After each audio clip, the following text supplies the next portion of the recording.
or 256-234-6464. Congratulations to all of you Alabama fans out there. 4 national titles in 7 years. It's amazing. We'll talk about that. Scott and I will also have Luke Robinson on with us in the second segment. So really looking forward to that as he is coming back from the championship game and he can give us some perspective of what he saw and what this means to not only Alabama's legacy, but Nick Saban's tenure there at Alabama. And 4 out of 7, amazing. 45-40 victory last night. I thought the story was Deshaun Watson. When you're talking about the Clemson side of the football, even Alabama fans that I've talked to today were really taken back by how good of a game that he had. Maybe expected him to play well, but not what you saw. And as an Alabama player, it's all O.J. Howard's the talk. And Luke and I discussed Alabama and O.J. Howard and kind of the enigma that he has been during his 3 years there at Alabama. You didn't see that. I thought that last catch that he had down the left sideline was a thing of beauty. I thought he was going to take it to the house. So you can't beat the story also for Jake Coker. Really coming from major question marks last year after he didn't win the job over Blake Sims to big-time question marks coming into this season as he struggled to hold on to the starting role and to the second half of the season to see what Jake Coker was able to put together, especially here in the semifinals and the finals. It's a story that will be talked about in the lore of Alabama history, and that's saying a lot, and Lane Kiffin's got a lot to do with that. So it's not only Nick Saban that deserves a lot of the credit. I think that it's his decision to go out there and maybe go against what myself, Luke, any of us that sit up here as talking heads may be questioning the Lane Kiffin hire. I don't think anybody's questioning it after what they've seen the last couple of years. But we got a lot to talk about there. We'll talk about high school sports as well as we give away our players of the week each and every week. So again, make sure to get your phone calls together. 800-782-0108 or 256-234-6464. We'll go ahead and take another break here on Sportz Blitz Live. When we come back, we'll take your phone calls. I'll welcome Scott Hardy up here with me. More Sportz Blitz Live right after this.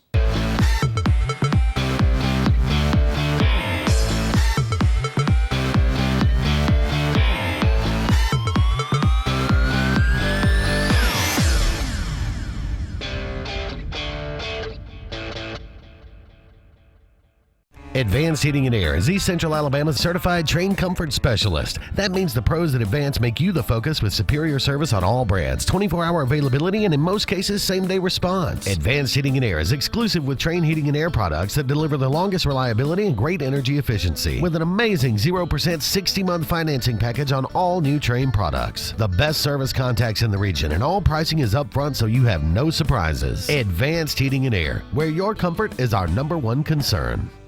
The Sure Shot, located on Highway 280 in Alexander City, is Lake Martin Sportsman's headquarters. In the market for a new rifle or shotgun? Come to the Sure Shot. Want a new bow or need to practice with the one you have? Come to the Sure Shot. Thinking about a firearm for self-defense? Come to the Sure Shot. Got a hunt planned and need some gear? Come to the Sure Shot. For all your archery, shooting, and hunting needs, let the Sure Shot be your first stop. Don't let pests take your house or business over. Wave the red flag. Red Flag Pest, owned and operated by Scott Davis on Highway 280 in Jackson's Gap, is licensed, insured, and bonded, and serves the Lake Martin area, specializing in lake homes, residential property, and industrial property. Call for a free inspection today, 256-825-0430, and visit us online at redflagpestcontrol.com. Red Flag Pest Control, when the problem has to stop, guaranteed.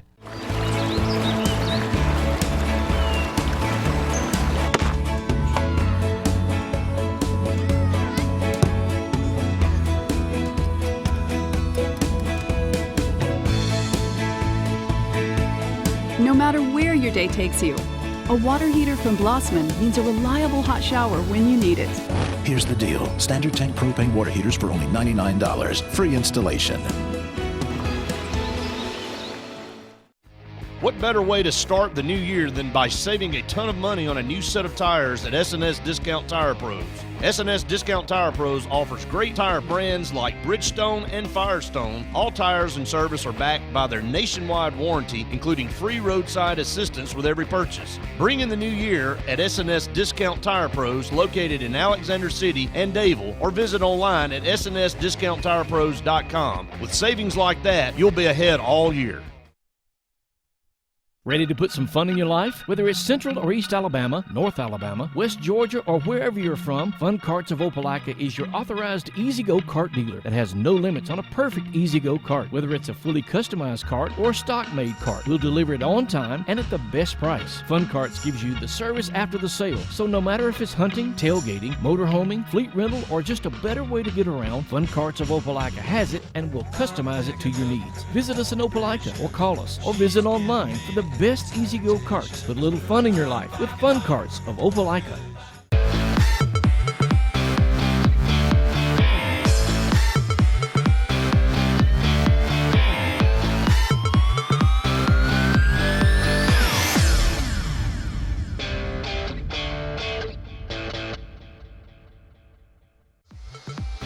This segment of Sportz Blitz is brought to you by Bice Motors in Alexander City. Brian and his crew offer the latest lines of Dodge, Chrysler, Jeep, and Ram vehicles, as well as the best used inventory around.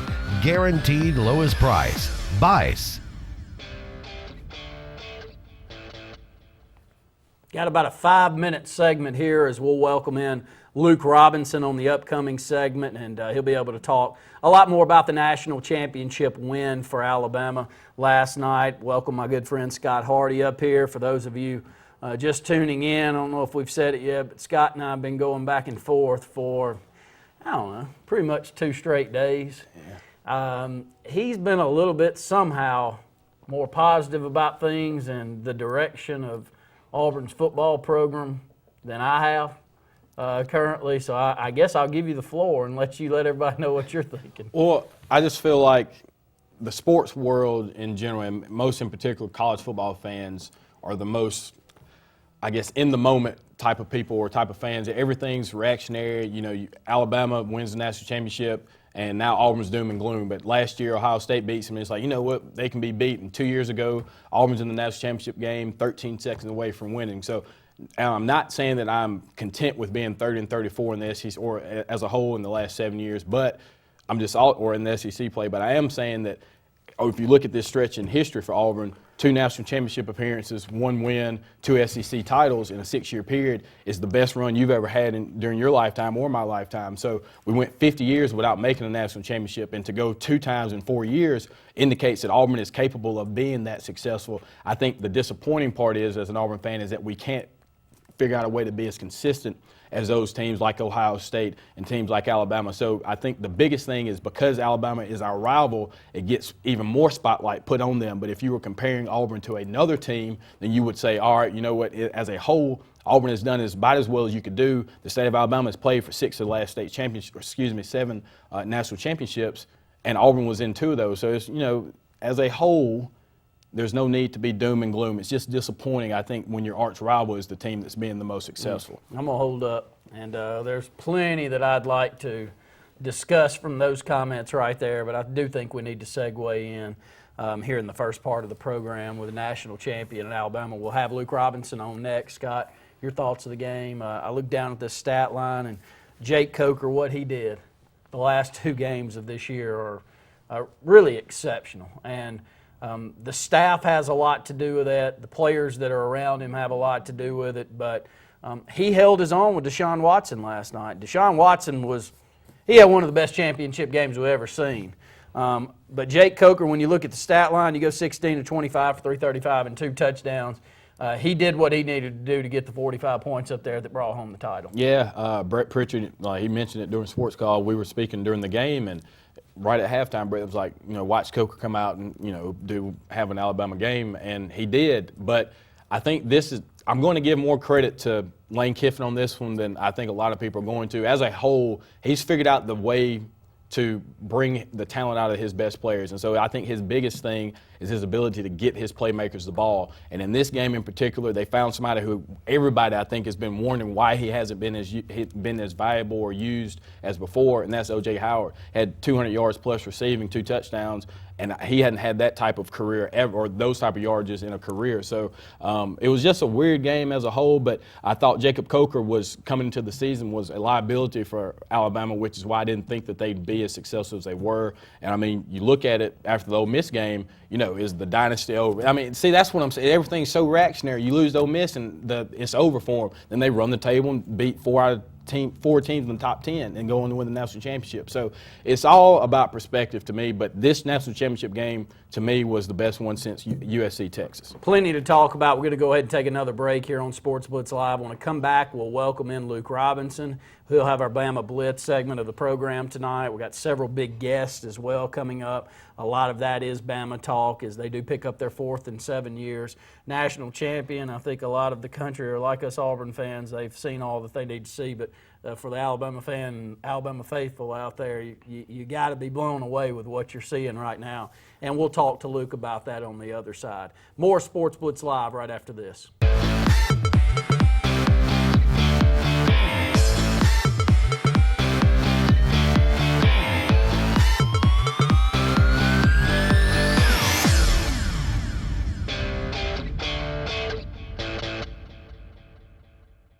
A new transmission? What's that going to cost me? About $3,500. $3,500? Yes, ma'am. A new transmission? What's that going to cost me? Nothing. It's a Hyundai and you're fully covered.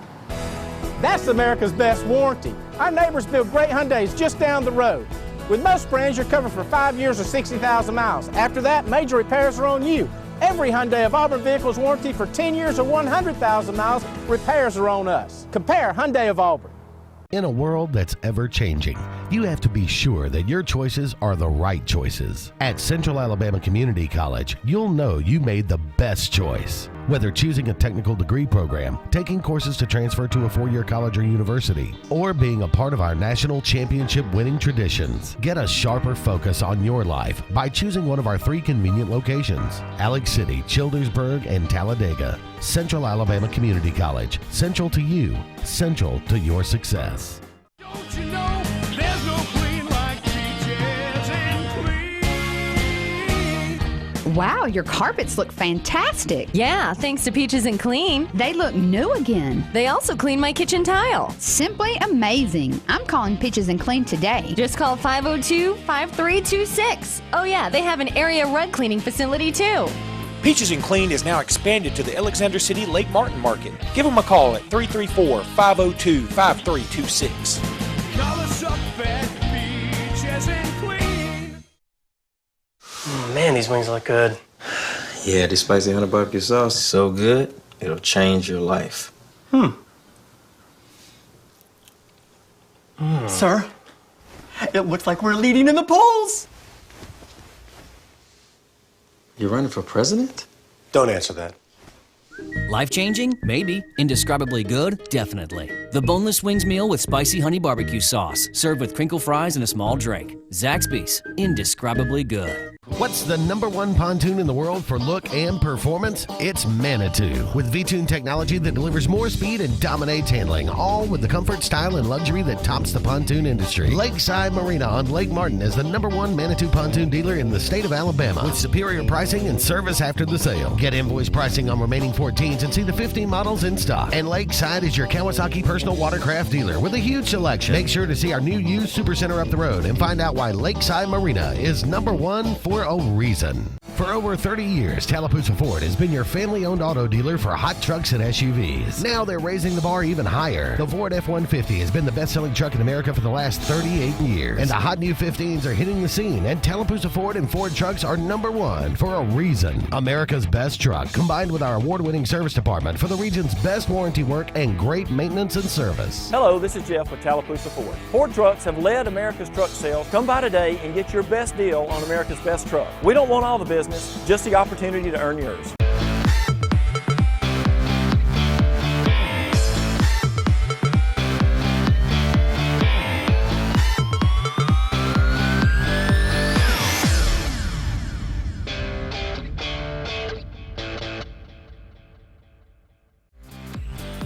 This segment of Sportz Blitz is brought to you by Dark Insurance, offering insurance for all your personal needs, including auto, boat, homeowners, and disability. Don't be in the dark. Call Dark Insurance at 256-234-5026.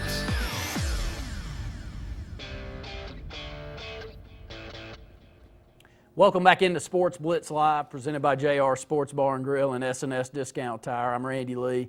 Alongside now, on the phone, our good friend Luke Robinson, who is coming back from the national championship game and an excited Bama fan. Like many of you out there that I've talked to today, I don't have any idea why you wouldn't be.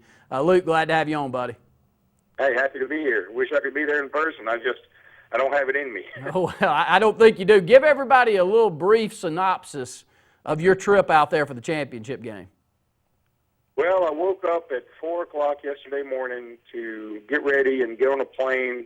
My wife and I get on a plane at 7:30. We flew out to Arizona, out to Phoenix, and then we transferred onto a bus and got over to the stadium, tailgated until about 5 o'clock. And luckily, it was no later than that, because if anybody was at the game that's listening to this, they know what kind of a time it was to get into the stadium because of all the NFL regulations. You can't have a purse, you can't have this, you can't have that. And, of course, nobody was really prepared for that. And you have to have a clear plastic bag, and it can only be this big, et cetera, et cetera. And they only had about what seemed like 3 people checking these bags. So the ticket line was no problem to get in the game. The line to get to the ticket line was what was so awful. But so then, of course, watch the game. I'll get into that in a second. And then get on the bus again, drive back to Phoenix Airport, and fly back to Birmingham, where I dropped my wife off, and I drove myself back to LA City, and then I went to work till about 3 o'clock this afternoon. So, yeah, it's been a pretty full 38 hours. Well, here's my point, and I'm a big Mad Dog Russo fan, so you know that, Luke. And Greg McElroy is a guest weekly on that program, and I think McElroy does a great job, especially when he's being interviewed. I think he's a little better when he's being interviewed than when he's there hosting. But nonetheless, he had a great interview today, and it was brought up, which has been a lot out there, as you look in the crowd and you see a ton of Clemson fans, 70-30. McElroy said it could have been as much as 75-25 today, but he gave a very, very good description of what it has to be an Alabama fan right now when you've had a stretch of winning seasons like you have. To be honest, there's no telling what you have to budget to be a Bama fan these days, not only in money, which is important, but time as well. And talk about that a bit and kind of the surrounding last night, because there was a ton of orange there.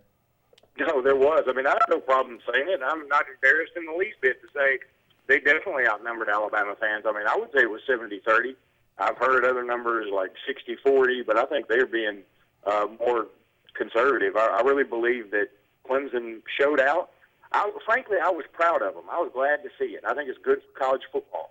And it is different being an Alabama fan in that regard. I mean, when you've played in 4 of the last 7 national championship games, I mean, not only is it the championship games, but now Alabama's been in 2 semifinals. They've been to the SEC championship games several of these times. And then you take all the other road trips that are associated with Alabama travels very well during the regular season. Things start to get really, really expensive at a time when people don't have quite as much money as they used to. And it's when you've got big screen TV at your house generally, or you can go over to Buffalo Wild Wings or JR Sports Bar and Grill and check out all the action from all the different ways that ESPN wants to broadcast it. Sometimes you look at it and say, do I really want to invest all this? Do I really want to spend $3,500 for 24 hours and not even spend the night in a hotel room? It can be that way, because the other thing is all these college football venues understand that, hey, we're going to get the money for these things. And the face value on tickets is $650, $700. I mean, it gets to be pretty outlandish. Now, they ended up going for less than that outside the stadium, but I think when it's no real victory when you say, oh, it was a $600 ticket and I got it for $500. I mean, you're not really saving a ton. So, and being an Alabama fan, having been in this situation so many times, it was very obvious without even knowing the orange versus the crimson, who was pulling for who, because the Clemson fans were giddy. I mean, they were on cloud nine from the moment I got there. You could tell they were all antsy. They were walking around like they were just totally nervous or they were totally excited. And Alabama fans, for the most part, seemed pretty relaxed. I mean, they were talking to friends and just sort of hanging out. I mean, it sort of act like you've been there before kind of thing. But I don't blame Clemson in the least. In a sense, I was jealous of them because I don't have that feeling of, oh, my gosh, I don't know if we'll be back here again, and it's been 34 years. It doesn't feel like that under Nick Saban in Alabama. No, it definitely doesn't, and for good reason, as we've got Luke Robinson on the phone with us coming back from the national championship game. Quick to it. Let's get to it. Your thoughts on the game. What stands out to you? We would definitely start with Deshaun Watson on Clemson and O.J. Howard for Alabama. Well, first of all, I thought the theme of the whole thing for Alabama was redemption. You think about Adam Griffith, a guy who was best known for the kick six against Auburn a couple of years ago, and now he'll forever be known as the guy who pulled off the absolutely perfect onside kick in the national championship game at a time nobody expected it. You talk about O.J. Howard, a guy that has been labeled a bust by some folks out there, sometimes me, a guy who just had all this untapped potential, and you wondered, will it ever come together? And there were all these rumors about he's going pro, and everybody wondered, why is he going pro? Well, I think he showed you what he's capable of if he gets the opportunity, and it was pretty unbelievable to watch him. Kenyon Drake, a guy who's had he was in the doghouse forever, and then he has a horrific injury last year, breaks his arm this year against Mississippi State, and he's fumbled against Ole Miss earlier this season in kickoff returns, and everybody was dogging him, saying, this is another guy who's never really met his potential. He puts together one of the more scintillating kickoff returns in Alabama history. Gosh, you could just keep going down the list. Jake Coker, I mean, obviously, you talk about redemption. He's had it all year, but he hadn't even had redemption within this game from the first half to the second half. In the first half, I thought he played so poorly. And then in the second half, he just put it all together, and he played within himself like he had been doing the last few games of this season. But the list just keeps going on. And Lane Kiffin, a guy who everybody had given up on, said he's going to be a cancer in the locker room, and then nobody likes him, and he's off the field, he's sketchy, and all these other things. And all he does is make Blake Sims into an Alabama record holder and Jake Coker into a national championship winning quarterback. He wins the Heisman Trophy with Derrick Henry and a Blitznikoff Award. And his center ends up winning the Remington, and the whole offensive line wins whatever this new award is for offensive linemen. So it's redemption across the board, and maybe even the most redemption of all comes from Nick Saban himself, in the sense that everybody said, you can't adapt to these mobile quarterbacks. When you face a good, solid, superstar mobile quarterback, you just can't beat them. And you don't know how to beat him because you're too conservative and you're not going to change your old stodgy ways. And so what does he do? He kicks an onside kick. He calls it. He figured it out. He planned it going into this game. And he said, if they run that type of formation, we're going to do this. And even though in practice they hadn't perfected it, he went ahead and went with it. And you could tell that was one of the few times I've ever seen Nick Saban smile on the sideline just in the middle of a game about a regular play, because he was so happy it worked. And I think that one play may change the way people look at Nick Saban, to be honest with you, because the whole narrative today, I've listened to a lot of talk radio today, and all the narrative is, you know what, I've always hated Nick Saban, and for some reason right now I like him. And I think it all comes back to that play. He's willing to take a chance. He's not just a guy who's going to go out and get a bunch of five-star animals who are quicker and faster and stronger than yours. He's going to get them, and now they think, oh, he's also going to coach. I mean, he's also going to put in some plays that are kind of outside the box. It just makes him more relatable and more personable and more fun. And all of a sudden, a dynasty that seemed rather, God, you hate to use the term blasé, but it seemed rather vanilla in the sense that when Alabama beats people, they bludgeon them to death. I mean, it's not a stab you in the heart comeback. It's not a lightning in a bottle kick six moment. Everything Alabama did when they do something, they beat Michigan State 38-0 in a way that made it feel like it was 120-0. I mean, he just bludgeons people to death.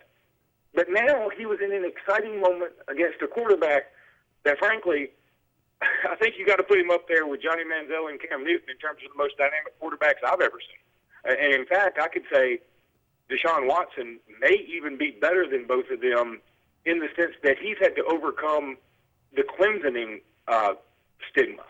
So, I mean, it couldn't have been a more fun, better game. If you had told me that Deshaun Watson is going to account for almost 500 total yards of offense, that the two teams will combine for 40 points in the fourth quarter, and that Alabama was going to resort to kicking a surprise onside kick when they were tied, I would have told you Clemson definitely ends up winning this game because none of that sounds like something a Nick Saban team would win. It doesn't, Luke, and you just spin it into something that I was thinking the whole time I watched last night is Dabo Swinney has put together a program that matches up with an Alabama team that's playing well. You need Alabama to make some mistakes over the years, to take advantage of that, to get a win against an Alabama team the last 5 or 6 years, I would say. And what I watched last night, I'm not sure that if this game was not played 10 times, Clemson didn't have the athletes to win 5 of them. And that's amazing what he's been able to do. They look like they matched speed-wise. They look like they matched Alabama on the defensive line. And I was really blown away because clearly we don't get to watch Clemson on a weekly basis. I've seen them look like they're Clemsoning several times this year. But in the big game last night, I thought they stepped up to the plate, and which makes the win for Alabama even that much more impressive because of how good Clemson really was, I thought. Here's the thing, Randy. Ask yourself this question out there, and be honest. Take off all homerific glasses. How many teams in the country that you've seen this year would have beaten Clemson last night besides Alabama? I dare say none. The only team that I would like to have seen in this semifinal matchup, if they were, clicking on all cylinders, Ohio State. But okay, and I'm with you on that, Randy. But part of the thing, and this is the beauty of college football to me, and this is what makes Alabama's run even more impressive, and that's what people won't understand until Nick Saban's gone, is that you're not going to click on all cylinders all the time. And so you've got to learn to win when you're not clicking on all cylinders. I mean, let's put it frankly here, too. It wasn't like Alabama played its best game last night. I mean, the defensive front seven last night did not play their best. They played much better against Michigan State. I mean, by a long shot. But you know what? They still found a way to win. I'm taking nothing away from Clemson, by the way. I'm taking absolutely nothing. And here's the other thing that was wonderful about that game. I don't think there's any moment. I mean, there are always going to be moments that are picked apart on a stage this big with that many cameras. But what I've always hated is things like, well, the Alabama-Texas game, well, if Colt McCoy hadn't gotten hurt. Well, first of all, people get hurt in games. That's what happens. It happens to Alabama when Barrett Jones went out or Vinny Cincinnati went out. I mean, those two guys in various Iron Bowls certainly cost Alabama. It happens. You got to deal with it. You got to find a way to overcome it. Or in 2011, well, Alabama shouldn't have been there because they lost LSU in overtime. Well, who are you going to put in there? You're going to put Oklahoma State in there? You lost to Iowa State? I mean, let's get real. Or in 2012, you say that Notre Dame wasn't any good. There wasn't anything about this game that you can say Alabama had some advantage or they backed their way into a title, or the same thing with Clemson. Clemson earned their way to that spot. Alabama earned their way to that spot, and then when the clock finally hit triple zeros, Alabama had earned that victory. There was not a play in there that you can say, oh my gosh, if this questionable call hadn't happened or yada, yada, yada. There were plenty, there are always plenty of calls that go either way. I didn't think there was one really controversial call. I mean, I've heard a couple of people mention the clock management thing from the Pac-12 officials right at the end of the first half, but in the end, it would have been about 3 seconds difference, and I don't think it would have mattered that much. And even if it had been 3 points, they still lost by 5, so I mean, it is what it is. I just think that was the perfect college football game at a time when college football was much beleaguered because their bowl system had looked so bad for most of the year, and everybody was maybe a little disenchanted with college football for a minute. And then you have a championship game like this that was it maybe didn't top the 2005 Texas USC game, but it's right up there with it in terms of the athletes on the field. You talk about how many guys will be in the NFL from this game. Oh my gosh, it's going to be incredible. So it's going to be a lot of fun. And then to top it off, the other subplot that Dabo Swinney played for Alabama, that Clemson opens up with Auburn next year. I mean, Auburn's last regular season game and first regular season game next year are against the two teams that finished 1-2. How many times has that ever happened? One last question for you, Luke, and it's one of those you have to bring up. I don't think there's enough superlatives to say for Nick Saban at this point, but in your wildest dreams 8 years ago, did you ever suspect that you would see what Alabama's pulled off, and how much longer, how much longer can you pray for it to continue to happen?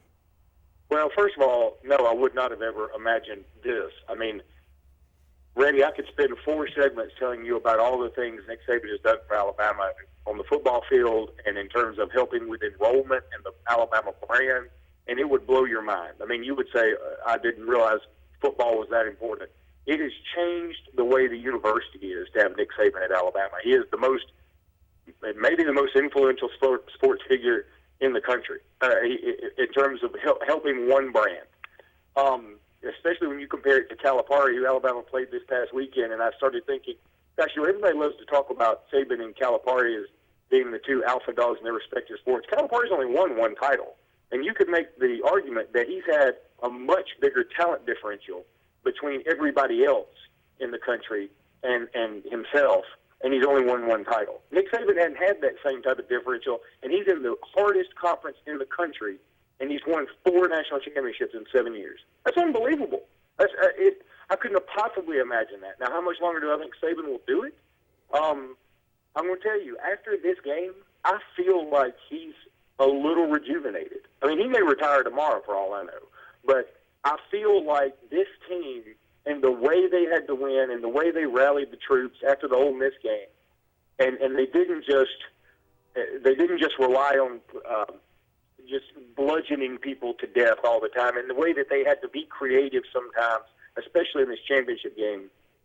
I feel like he may turn a corner a little bit here, and he's got 5 more years in him, I think. He could have longer than that. But if you make me guess a range, I'm going to say Nick Saban's at Alabama 4 to 6 more years, and it wouldn't shock me in the least if Alabama gets 2 more national championships out of it. Unbelievable. And, Luke, we appreciate you being on. Congrats, buddy. 4 out of 7 is all you need to say, and look forward to having you back up here with us in the next few days, okay? Yeah, I'm looking forward to it. Thanks, guys. That's Luke Robinson there, as he is back in Alexander City, Alabama after another national championship trip. So we'll go ahead and take another break. When we come back, I'll welcome Scott Hardy back up here again. More Sports Blitz Live right after this. –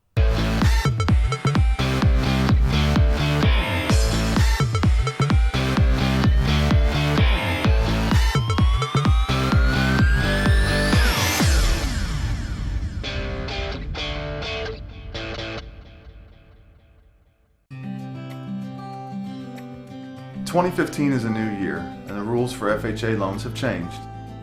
If you currently have an FHA loan, call Home Place Mortgage today.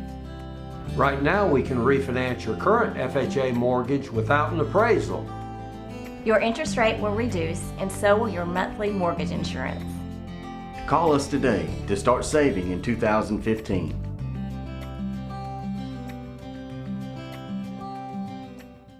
If you've been seriously injured in a car wreck or a truck wreck, don't let the insurance company knock you out without taking responsibility for your medical expenses, pain and suffering, and car repair. You need a fighter. I'm a former Golden Glove champion, and I will fight for you to get the money you deserve. Call Tripp and put a fighter in your corner. Call the Walton Law Firm at 334-321-3000 or toll free at 866-321-3330. Put a fighter in your corner. No representation is made that the quality of legal services to be provided is greater than that of other attorneys. For 115 years, Alliant Bank has built a strong foundation of outstanding customer service. Now, U.S. AmeriBank is building on that foundation with Craft Banking. U.S. AmeriBank's mission is to create handcrafted solutions that perfectly suit your needs and goals. With these financial strengths and convenient banking tools of U.S. AmeriBank, your hometown bank is now even stronger. Alliant is now U.S. AmeriBank, and we're built on values and forging into the future. Visit usameribank.com or any branch for Craft Banking solutions. Member FDIC, Equal Housing Lender. What value would you gain working with Lee Marketing Group? With 4 divisions under one umbrella, Sign Source, Lee Apparel, R&B Media, and LMG Baker Advertising Agency, Lee Marketing Group offers a comprehensive approach. From logo design and branding to ad placement and everything in between, LMG can handle it all. For ease of time, cutting-edge, results-driven marketing campaigns, think LMG. Lee Marketing Group, your comprehensive marketing solution. Big trucks control our highways with little to no regard for the rest of us. The U.S. Department of Transportation estimates that over 500,000 wrecks occur each year involving big trucks. If you or a loved one have been hit and injured by a big truck, then don't wait any longer. Call me today. I'll stand up to these big truck companies and I will fight for you. What are you waiting for? Call Kenneth Ingram Jr. now. Russell Do-It Center and Russell Building Supply is locally owned and operated with over 30 years experience providing a wide array of lumber, building materials, hardware, electrical and plumbing supplies, paint, tools, and garden products. Our employees' superior product knowledge and top-notch customer service allows us to help select the best products that will work for you. We provide free product estimates and takeoffs, free local delivery, and ask about our price match promise. Russell Do-It Center and Russell Building Supply. Experience and knowledge from the pros.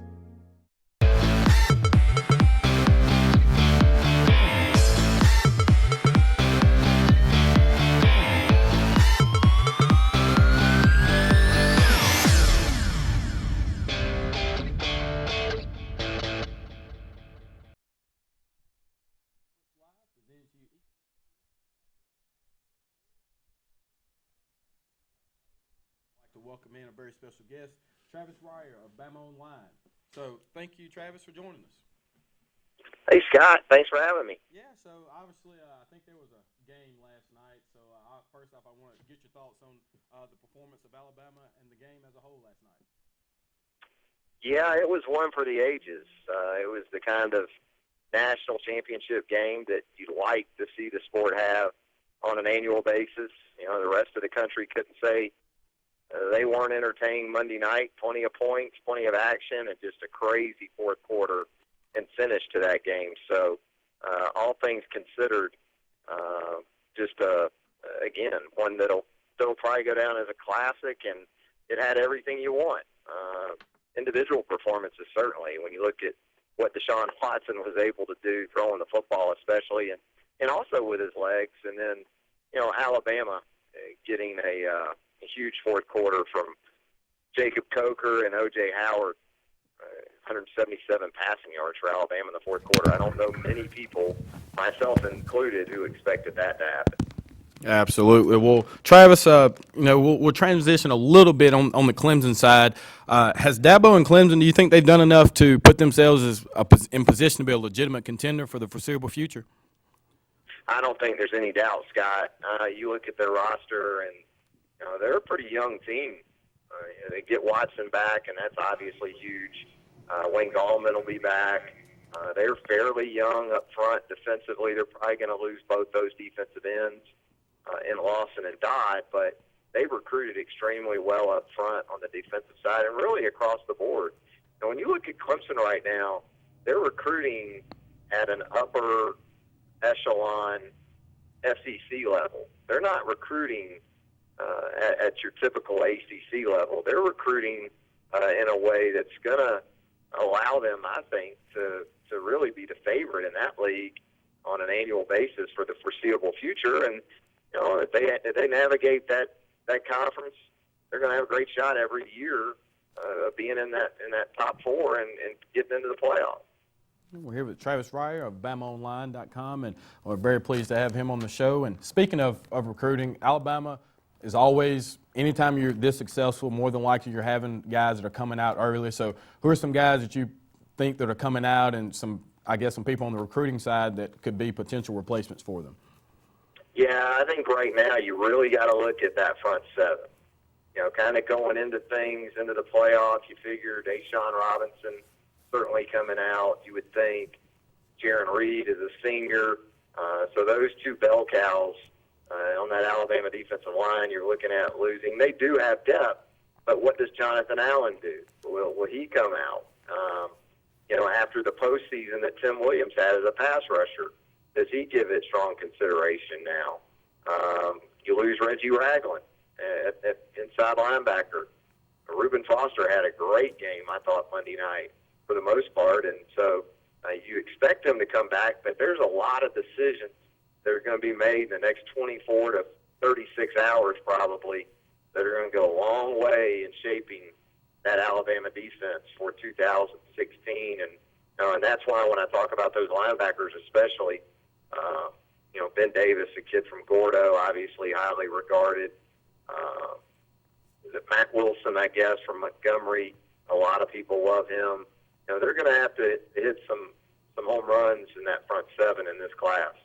Yeah, and you mentioned somebody like Reuben Foster, and I watched him in particular in this game. He and Rashaan Evans both, as an Auburn guy, I like to always see how they produce. But you mentioned, Reuben Foster could be an NFL star, and the Bama bump, I hate to use that, but a lot of times people say that applies to recruiting. How do you think that plays on the NFL side as well? Because a lot of times I think Alabama players get better grades based on the fact that they're under a Saban system or whatever that may be coming from Alabama. Yeah, I don't think there's much debate about that.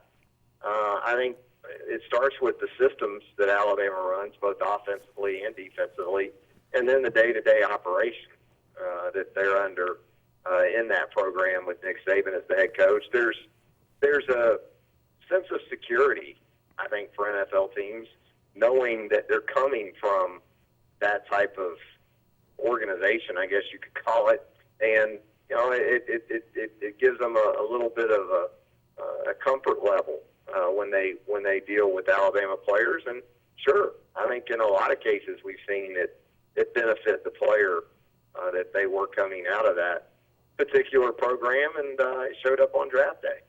Yeah, and speaking as the SEC as a whole, there were points during the season where a lot of people were debating whether or not the SEC was down this year or whatnot, but you look at the success that they had in the bowl season. So I just want to get your thoughts on the SEC as a whole during the bowl season, and can kind of dismiss that narrative of the SEC being down this season. Yeah, I think it's somewhat foolish that people get so caught up just in bowl results. Because you never know what kind of matchup you're getting. A lot of times these days, teams are going through coaching changes during bowl games.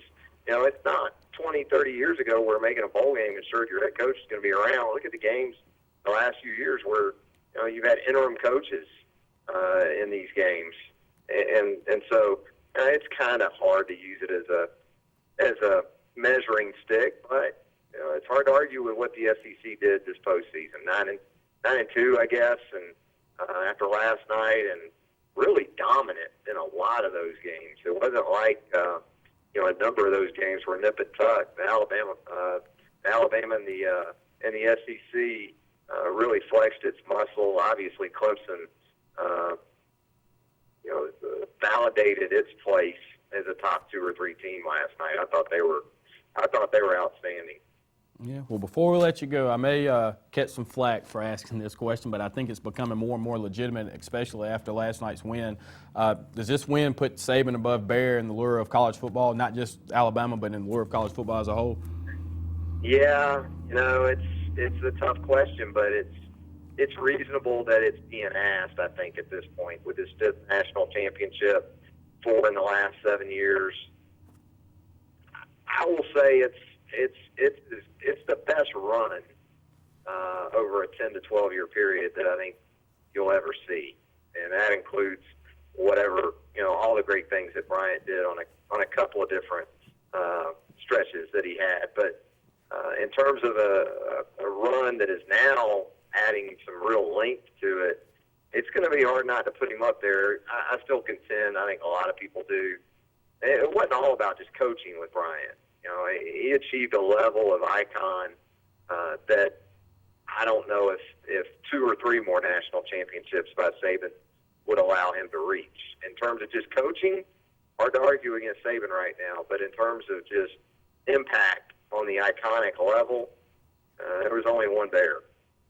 Absolutely. Well, again, that's Travis Ryer of BamaOnline.com. Be sure to check the Rival site out to be able to get all of your Alabama recruiting news, and I'm sure they have some more tidbits about some guys leaving as well as some guys to look forward to as signing day nears in less than a month. Travis, congratulations on the victory, and we look forward to catching up with you again. Hey, thanks, Scott. Appreciate you having me on. Absolutely. Again, that's Travis Ryer of BamaOnline.com. We'll go ahead and take another break, and when we return, Randy and I will dive back into this dilemma of Auburn football as well as the national championship game. More of Sportz Blitz Live presented to you by JR Sports Bar and Grill and S&S Discount Tire right after this.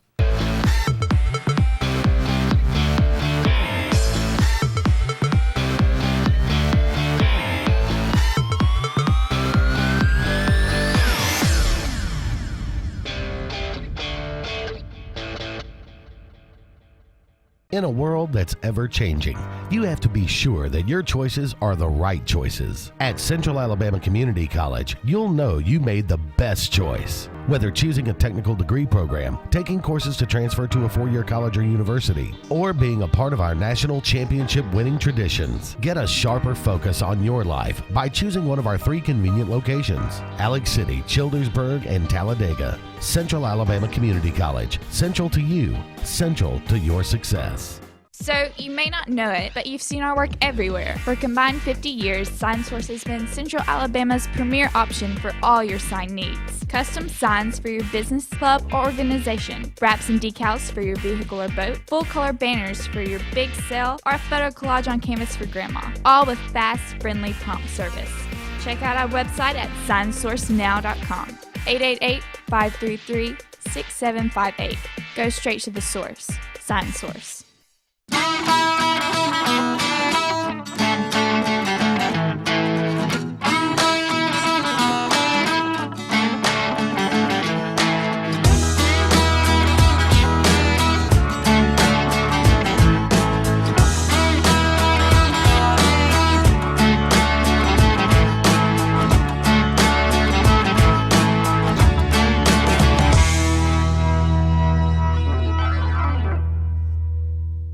JR Sports Bar and Grill.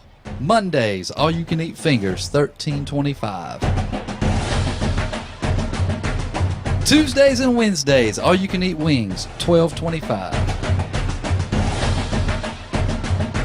Every day, kids in uniforms eat for $1.99.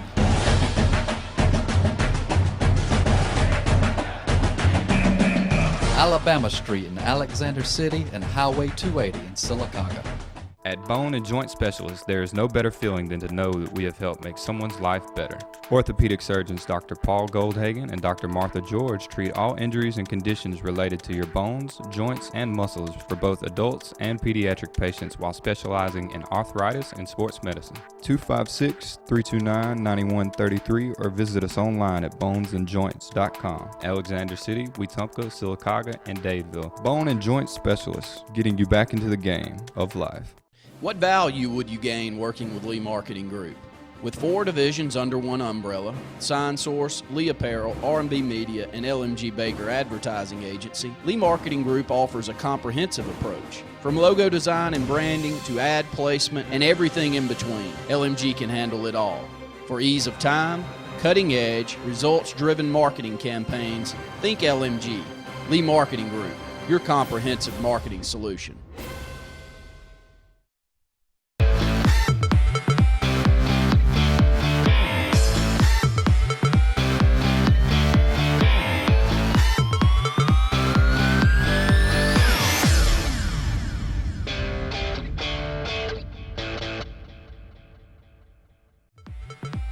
This segment of Sportz Blitz is brought to you by Satterfield on Highway 280 in Alex City. Satterfield is the Lake Martin area's Big Green Egg and Accessories headquarters.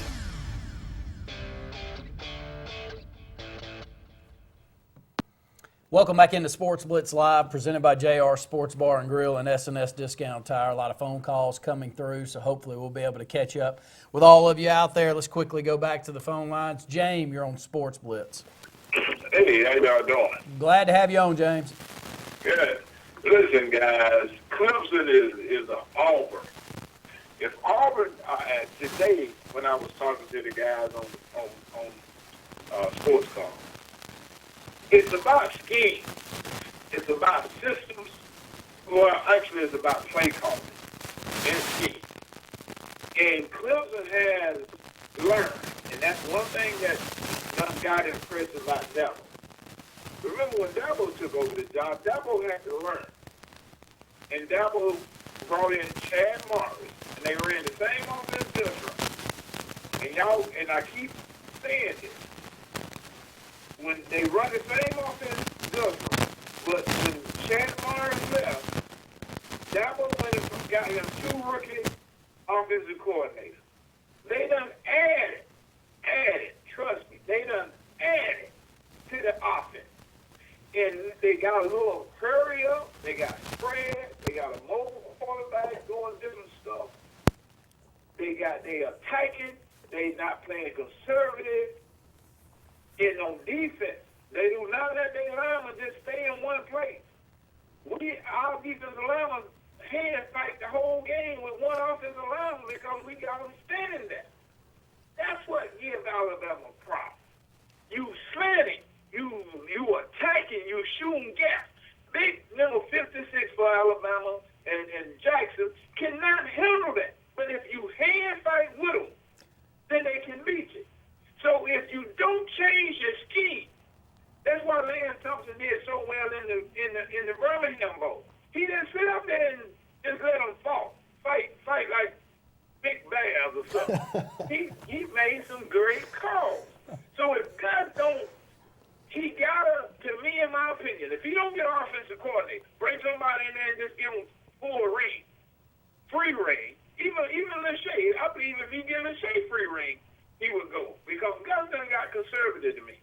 So if you don't add some difference to your offense, man, we gonna be so predictable. It gotta be predicted. Alabama didn't know what Clemson was doing. They weren't throwing to one receiver. They threw to all the receivers. They threw to the running back. But when we throw a pass, they go to one receiver. We don't even know what we got in athletes because we don't ever utilize them. But we'll say we ain't got no receiver, but we don't know. So when Clemson comes to Auburn next year, we can match up with Clemson. We can do the same thing Clemson do. Every team in the SEC can do what Clemson is doing, but nobody don't want to do it. We want to play this rock'em sock'em, pretty much football, and that would not beat Alabama. These teams outside of the SEC is not scared about. They don't mind being attacking and aggressive, and that's the key word. You gotta be aggressive, and you gotta. And like I said, we can go about this quarterback deal or whatever. I think, in my opinion, you bring Jeremy back. Them the two gonna be the quarterback, Jeremy and Sean White. Don't fit them in a square peg. Find what they do better and use it. And but anyway, if Gus don't add to his offense, man, we gonna be in the same problem we was in this year. He gotta add, baby, and we'll be right there with Clemson next year. Clemson is not coming in here and running over things. But if he stay like he is, they gonna come in here and run over things. And another thing, I heard Andy say that Jeff Grimes left on Gus pretty much didn't want Jeff Grimes there. Not well, he was kind of like showing them because he wanted Herb Hand. This is what I get from that athletic department, and I don't know if it's true. Well, I pretty much know it's true. Scott, you can tell me not or whatever. Randy, you can too. I find out that Gus Malzahn really do not talk to his coaching staff besides Lachey. Now, this is something coming from over there that I know because I know some people in the athletic department. He really do not get involved with the other coaches. So if that's really what's going on over there, this man got me. Scott Fountain was trying to leave there. They said Scott Fountain has no say in the offense. None whatsoever. So if he just him and Lachey and Herb Hand gonna be the men, then we may be in trouble anyway, man. Thanks. That's call of the year already. Like that, man, that was fantastic. Scott, he said everything I've been thinking, but you've been arguing with me. No, what I'm saying, he didn't say it in such a negative way to where it wasn't like, he just said that Auburn can compete with Clemson. He said Auburn can compete with Clemson. I could have stopped James and asked him if he has any confidence whatsoever, and I don't know what I heard right there. If he said any, it was little. He said that if Gus changes his play calling, which it does, he has been conservative, and a lot of that I think this season was to compensate for the defense, and it's happened the last couple of seasons to compensate. But he play called not to lose instead of play calling to win, which is what Clemson did, is aggressive. And he made a really good point about teams outside of the conference and how their philosophy and their mentality is when they play Alabama. It's not the same, and because not that we don't give 100% every time, but it is a different philosophy there. But he did say some things that I know that kind of did go along with what you were saying, but I don't think it's one of those situations where Auburn is just so far removed. This isn't 2012. Like, this wasn't one of those types of seasons. There were some things that happened. It was poor leadership, which is, I will agree with that. Leadership-wise, Gus, I don't think he's a leader. I don't think he's really a head coach material. He's a great offensive coordinator, but from a leadership perspective, no, he's not the best option. But from a schematics side of it, he is the best thing in college football. I still believe that. From an offensive perspective, he's still the best. It's just he gets that chip on his shoulder a lot of times. I think as a high school coach, he still feel like he has some things he has to prove. And he made it like, I wish you could have heard him earlier, but he was saying our receivers, a lot of times Jeremy Strogan, when I talked about it, it's not that Jeremy didn't know, but they're telling them before the play, they're running one route. We only got one receiver out there running the route and say, well, he should be open there. So if it's not open, then yeah, he's going to look terrible out there. But I don't think Auburn is in bad a shape as our 7-6 record indicates. We'll go ahead and take another break here on Sportz Blitz Live. Got a guest coming up here shortly. We'll come back into this conversation as well. Take your phone calls at 800-782-0108 or 256-234-6464. More Sportz Blitz Live right after this.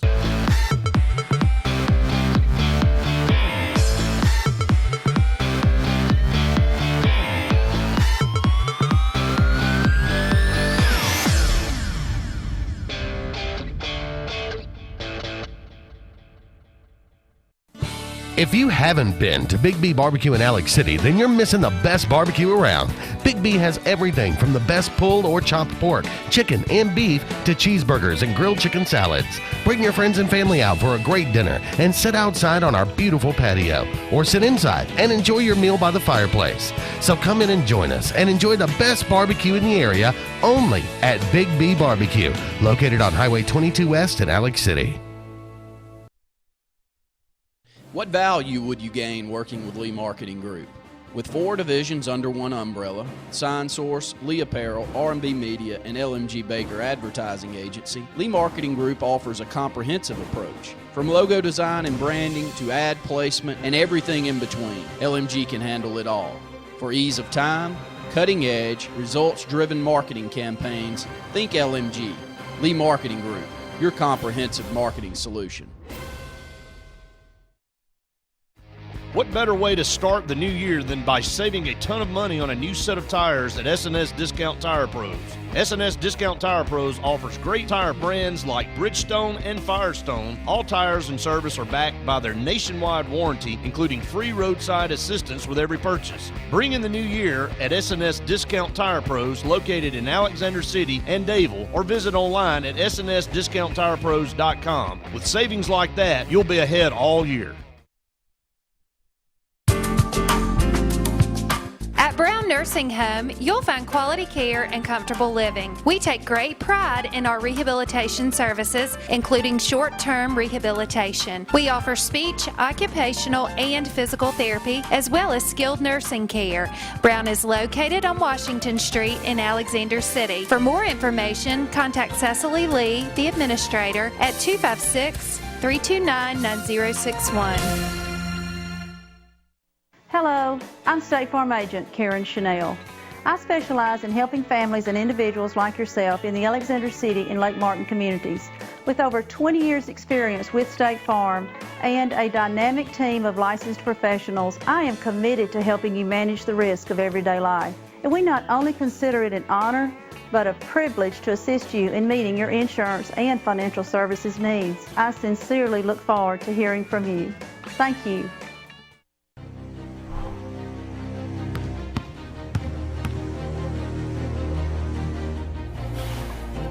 define the fabric of a team. It's not selfish. It's not boastful. It's about many, sewn together to reach one common goal. But in order to win, you must learn to work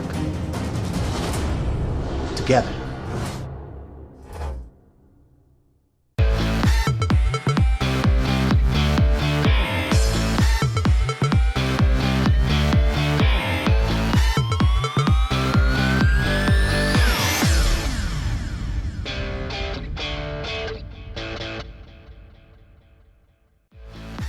This segment of Sports Blitz is brought to you by Alex City Marine, the Lake Martin area's premier new and used boat and motor dealership. Find out more at alexcitymarine.com.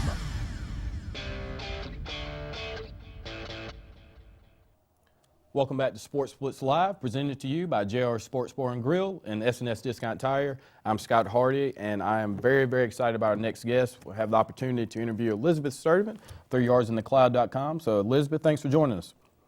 Hey, Scott. Thanks so much for having me. Roll Tide. I don't know if, this interview, excuse me, starting off on a good job. Thoughts on last night's game? I was talking to you before. You said you made it out there. So what were your thoughts on the game? Well, first of all, I've been to a few national championship games in the past, and I got to say this one in particular to me was the most tense starting the game and all the way to the end. I just had sort of a bad feeling even going into the game. I don't know why I was so unsure. But, look, I do believe that at the end of the day, the better team won last night. But you got to say with this game, I truly believe what I really loved about it was neither team beat themselves. It just came down to one or two plays, a very hard-fought game, but one or two plays really separated getting the national championship and not. But honestly, I was shocked of how well Deshaun Watson played in this game and how Bama's defense was not able to contain Watson. I really thought that Alabama was going to be able to contain him in the pocket like they did against Texas A&M, like they did against Tennessee earlier this year. But they just could not stop him. And there were even a few plays in there where Alabama really had him defended well. And they would have the receivers covered well, but Clemson was still able to make the play. So, hats off to them because they played so well. But, man, special teams in this game, that was just unbelievable. Yeah, and that's something that, for the most part, under the Saban era has somewhat plagued them, whether it be field goal misses or whether it be special teams and their inability to cover or having good return guys. But it really does seem like this was something that was a coming of an age, I guess, somewhat for Saban, and we'll lead that into the onside kick. Do you think that's probably the most, gutsiest play or decision he's made as an Alabama coach? Absolutely. And I've never seen Nick Saban smile so big during a game than he did after that onside kick. But, really looking at this play, though, and this call, I didn't think it was that much of a gamble because Alabama at this point in the game really just couldn't stop Clemson. And if the kick didn't work, then Bama was only giving up like 40 yards of field position. And so I think Saban obviously knew that. So, yes, it was a gutsy call, but it wasn't that big of a gamble if it didn't work. But, man, I couldn't be happier for Adam Griffith. That was just flawless execution. And for someone who's had to endure so much kick six commentary, and he also started the season off 0-4, so he's just overcome so much. And, man, he just ended the season phenomenal. So happy for him. Yeah, we're here with Elizabeth Sturdivant of 3yardsinthecloud.com. And, when Lane Kiffin first joined the staff, I was one of the few people who really didn't make jokes about it, I guess from the Auburn side of the people I've talked to. And a lot of people kind of mocked the decision by Saban, but it's turned out to be a genius move. And one of his biggest attributes, Lane Kiffin, that is his ability to get his best players the ball. And who would have thought that O.J. Howard would have ended up being that guy, especially this late in his career? Over 200 yards, career-high game, 2 touchdowns. What were your thoughts on his performance in the game? Oh, so happy for him. It was just amazing how they just couldn't catch O.J. Howard. Speed kills, and O.J. Howard has it. They just could not catch him. And I know, there were a couple of blown coverages on a couple of his long receptions, but I think that screen pass that he almost took to the house with, I think there were 3 minutes left to go in the game, I think will go down in Bama lore. This was O.J. Howard's greatest game ever, and it couldn't have come at a better time. And of course, a lot of people were sort of wondering, why did it use O.J. Howard more in the season? Who knows? Alabama has so many playmakers, and, we have to trust what the coaches are seeing each week in practice and what the matchups are each week. But regardless of the season, O.J. Howard was a stud last night. Yeah, and something else I wanted to get your thoughts on, that last minute or that last touchdown by Clemson, from some reports I've read, some $600 million was flipped on that last play. I know you're kind of an insider on that end. Were you expecting that? Did you kind of see the back door coming, or what were your thoughts on that? On the last, you said the last, yeah, when it broke up on me for a minute. You said the last touchdown for Clemson? Yeah, because, the spread was -7, and then they get the touchdown, and then it cuts it to 5, and so a lot of the money, more than probably 65-70% of the money was on Alabama, and then the money is flipped. So was there any, reactions in the stadium or anything like that when that went down? I didn't hear a lot where I was sitting, but it's funny because I picked Alabama to cover the spread, and it was real funny. And I think the spread a few days before was still Alabama -6, and then I'm riding to the game in my car, and I pull up my phone to check the spread on my way to the game, and all of a sudden I see that the line moved to 6.5, and I went, oh no. That made me worried because so many people started taking Clemson at that point. And, of course, it made me worried, too, because I always know that Vegas knows something that we don't. And so it was amazing just how close Alabama got to what the line actually moved to. Alabama only won by 5. So that shocked me just as much as Deshaun Watson shocked me in the game. I really thought Alabama would have won by double digits. So, that last touchdown, that was a little bit of a stinger. But I think everyone's nerves on the Alabama side were so shot because we were all so nervous if Alabama was going to win the game or not, that I think everyone was pretty much just happy to win the game. Yeah, and, as an Auburn fan, I look at this run by Alabama, and I look at some of the teams that I thought have really been successful, and I always look at that 2009 team as probably the best team in my eyes, but the most talented team is 2011. Where do you see this team fitting in the championship run for Saban? I think the defense is hands down the best ever. I think the defense is maybe one of the best defenses in college football ever, not just with Saban's teams, but in college football ever. So, but I think this team is sort of what Saban has talked about all year. They weren't really the most talented team from top to bottom, as the offensive unit as a whole. I mean, they do have great talent, but it wasn't, according to Saban, his most talented team he's ever had. But this team just had the chemistry, and they sort of had the brotherhood that other teams have not had in the past. So I think they really showed last night, just once again, they weren't a group of individuals. They were a team. And whatever needed to be compensated for last night, they always had a player step up. And that is just the true mark of a championship team. And they showed that last night. And we were talking before you came on about the percentage of Clemson fans there. And I know a lot of that does have to play into some monetary things, but do you think the success kind of becomes stale, or how do you keep it from becoming stale as a fan? That's a good question. I don't know, because I do have to remind myself several times as an Alabama fan that this is a very special time. And I don't know if we'll ever experience this ever again in our lifetime. My mother, I grew up with my mother always talking about the Bear Bryant era. And, that was always something I just never thought that we would ever see again. So to go through this, it's hard. Sometimes when you're in the moment and going through something, it's hard to recognize the greatness of it. But I think we've been pretty good. There's been a lot of talk about that, and I think people really do appreciate it.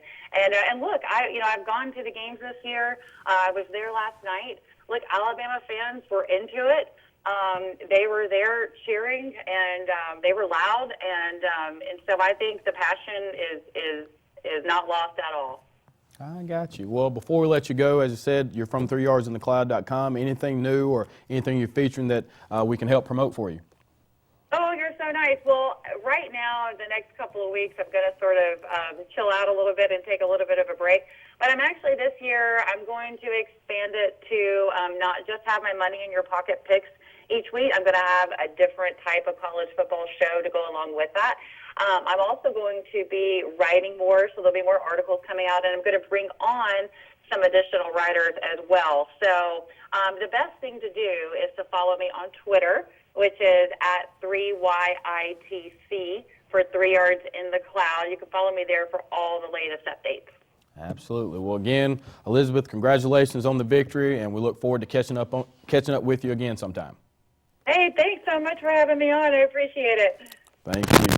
Well, again, that was Elizabeth Sturdivant of 3yardsinthecloud.com. Be sure and check them out. She's really become a fan favorite of mine, and I'm really looking forward to it, catching up with her some more. We'll go ahead and take another break, and when Randy and I return, we'll have the opportunity to finally have this argument finished that we've had for the last 2 days. More Sportz Blitz Live presented to you by JR Sports Bar and Grill and S&S Discount Tire right after this.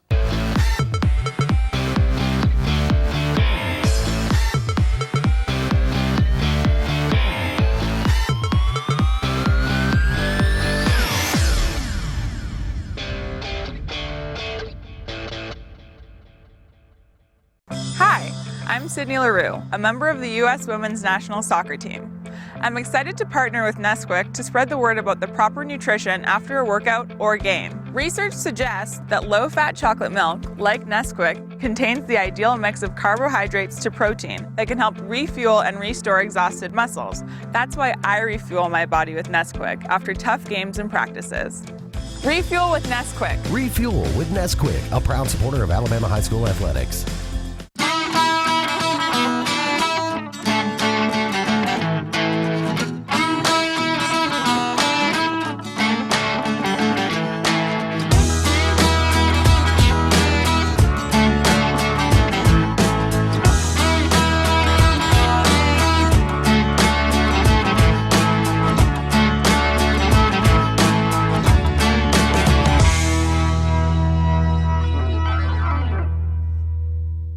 So, you may not know it, but you've seen our work everywhere. For a combined 50 years, SignSource has been Central Alabama's premier option for all your sign needs. Custom signs for your business, club, or organization. Wraps and decals for your vehicle or boat. Full-color banners for your big sale, or a photo collage on canvas for grandma. All with fast, friendly, prompt service.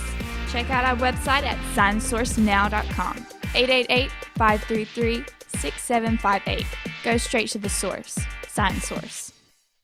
If you've been seriously injured in a car wreck or a truck wreck, don't let the insurance company knock you out without taking responsibility for your medical expenses, pain and suffering, and car repair. You need a fighter. I'm a former Golden Glove champion, and I will fight for you to get the money you deserve. Call Tripp and put a fighter in your corner. Call the Walton Law Firm at 334-321-3000 or toll free at 866-321-3330. Put a fighter in your corner. No representation is made that the quality of legal services to be provided is greater than that of other attorneys.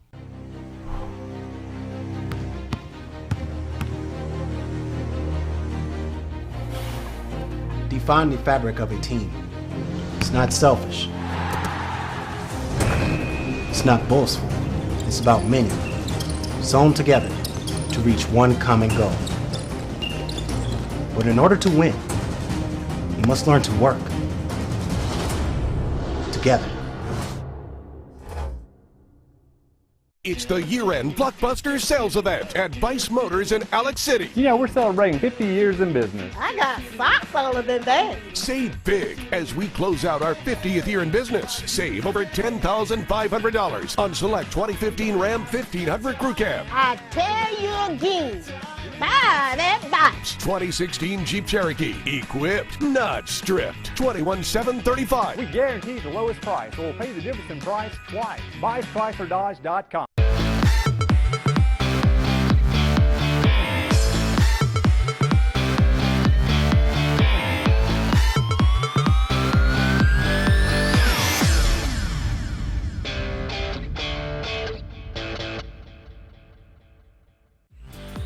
This segment of Sportz Blitz is brought to you by Russell Do-It Center, offering a complete assortment of lumber, building materials, electrical, and plumbing supplies. Russell Do-It Center stores deliver first-class service, top-rate products, and competitive do-it-best pricing.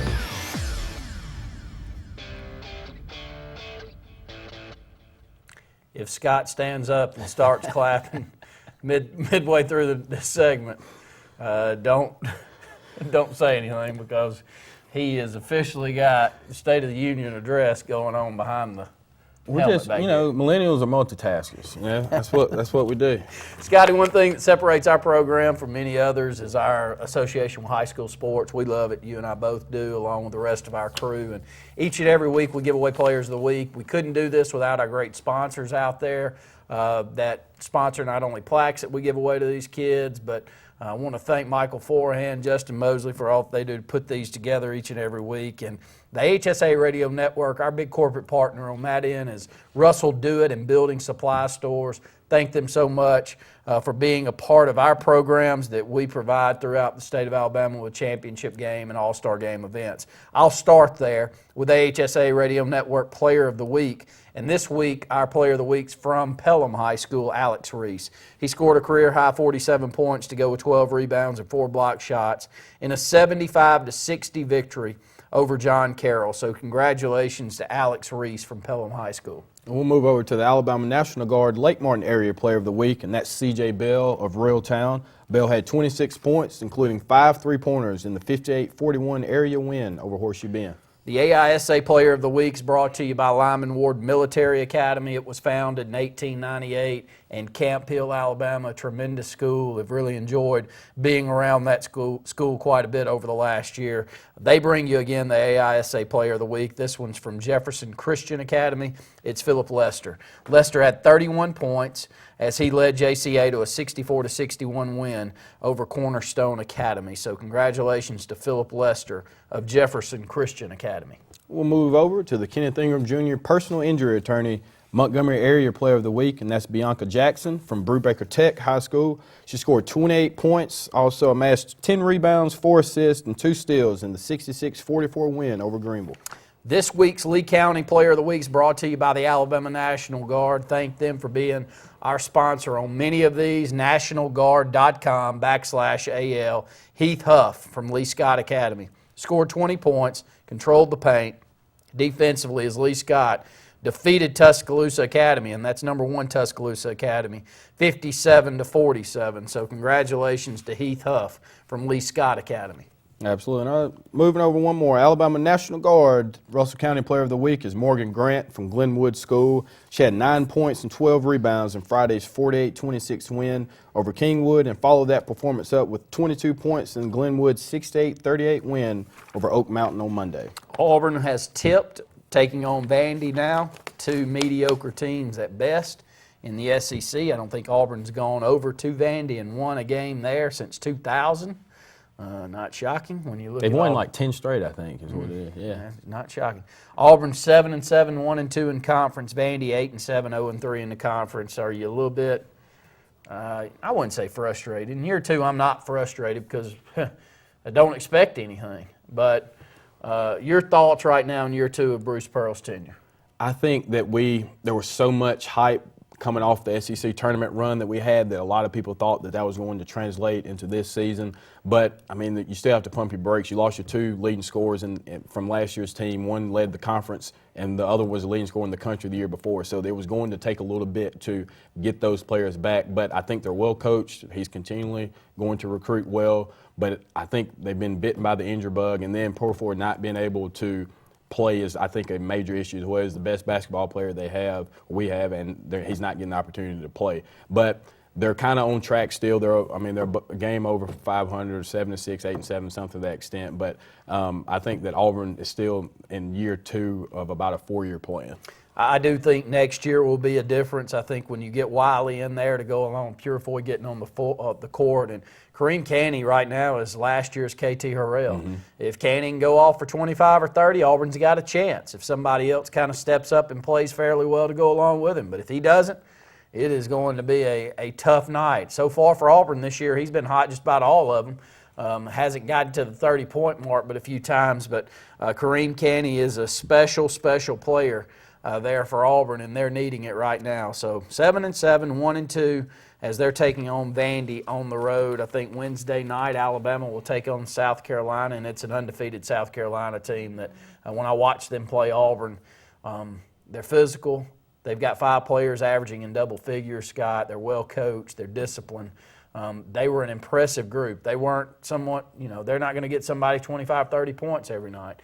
But they got plenty out there, a lot of cutting, a lot of back cutting, a lot of picking, great defense. I was really impressed with South Carolina. Well, that's the team that's been building for a while. You could kind of see that they were getting better in conference play at the end of last season, and I really like the direction they're going. Initially, coming into the game, I didn't really give much credence to them. I'd watched a little bit of their games, but I didn't think they were that good. But as you said, offensively, a lot of motion, some pretty good skill players there, and as you said, they don't really have a Canny-type player where they're dependent on one player. So when you have collective guys that can go in, you don't have to worry about one guy not having a good game. 800-782-0108, 256-234-6464. We're going to take a quick break here as we're several behind. We've had some great guests. We had Luke Robinson on for an extended segment as well as he's coming back from the national championship game. And again, congratulations all you Alabama fans out there. 4th national championship in 7 years. It's unprecedented that we've seen here in today's age that you've been able to pull off that. And I guess the big storyline now is if you're a Bama fan, you move into recruiting. Same with Auburn. Auburn looks like they're putting together another very solid recruiting class, and we'll talk a little bit more about that. That's been really the head scratcher. It's even when Auburn has its down years like this year, still put together very solid recruiting classes. At number 1 classes, no, but it's consistently 7, 8, 9, 10 at the worst. So we don't get it. If you do, call in, let us know. 800-782-0108. More Sports Blitz Live right after this.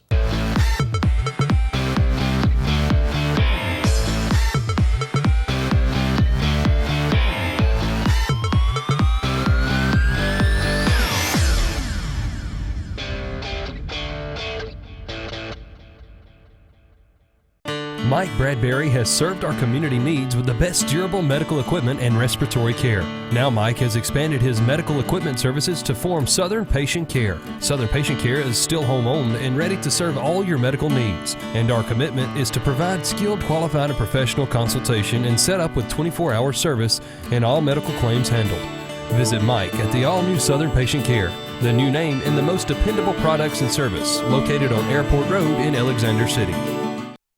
Attention drivers, J&M Tank Lines is currently looking for local and over-the-road Class A CDL drivers with at least 1.5 years experience.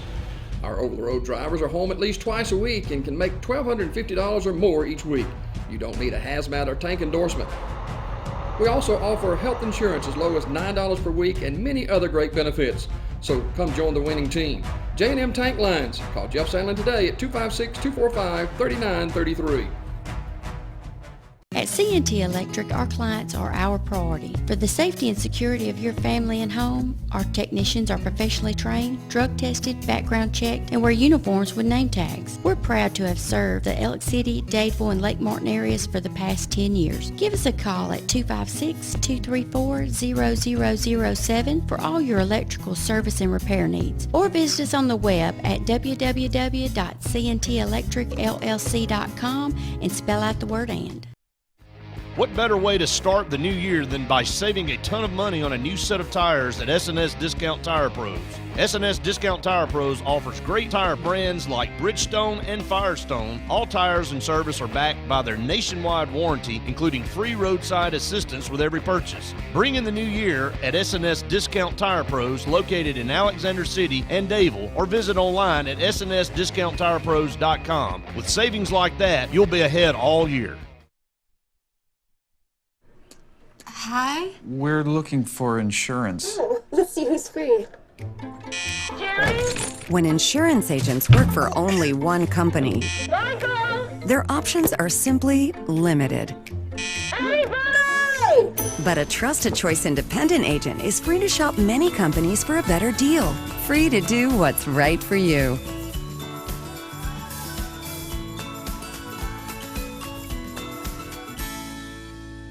Did your team just win the big game? Are you looking for a unique way to honor a valuable employee? Lila's Engraving has you covered, offering a large selection of custom trophies and plaques. Lila's also offers cast aluminum car tags, custom engraved wine glasses, clocks, and wood cutting boards. They even offer custom framing for any art or picture as well. Lila's combines the best quality items with the fastest service around. With over 27 years of experience in the Alexander City and Lake Martin areas, Lila's Engraving is your only choice for custom awards and engraved gifts. Always remember, winners choose Lila's.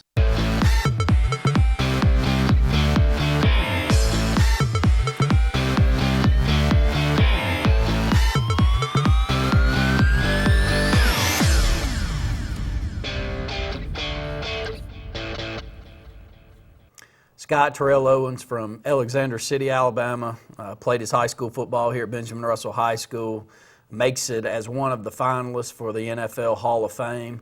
Not surprised at all. I said on Lake Martin Sports Roundup a little bit earlier, he hasn't been in trouble off the field. You can throw whatever you choose to say out there about the way you thought he played while he was on. He always played hard. He was always prepared, never looked like he was ill-prepared for a game.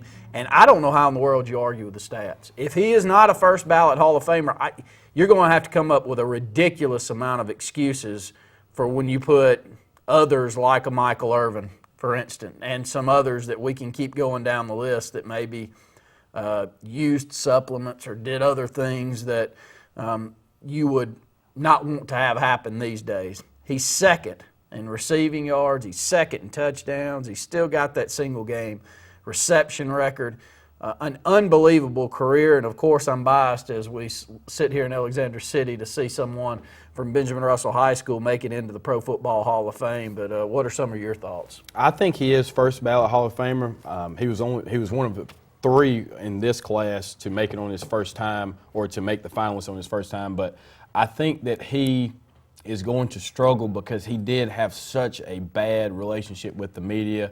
Not a lot of things were written well about him in the media, or in the, I guess, the areas in which he was there in the markets. You had Philadelphia, not the greatest place to try to be not friendly with the media. Dallas the same way. So he had a little bit there when San Francisco, where he was starting to emerge. So pre-T.O., before it became Terrell, that type of thing, I think he would have been able, if he'd stayed in San Francisco, then I think the narrative changes. But it is hard to argue with the numbers. I think he does deserve to be in. I think he's probably the greatest, I guess, specimen now. You look at somebody like Julio, those types of guys that kind of surpassed him. But during his time, there wasn't anything like him. And so him and Randy Moss were kind of the way you would look at him from a possession receiver and somebody who's going down the field to get it. But I think he's the second greatest receiver behind Jerry Rice, and I don't think there's anything you could dispute it by.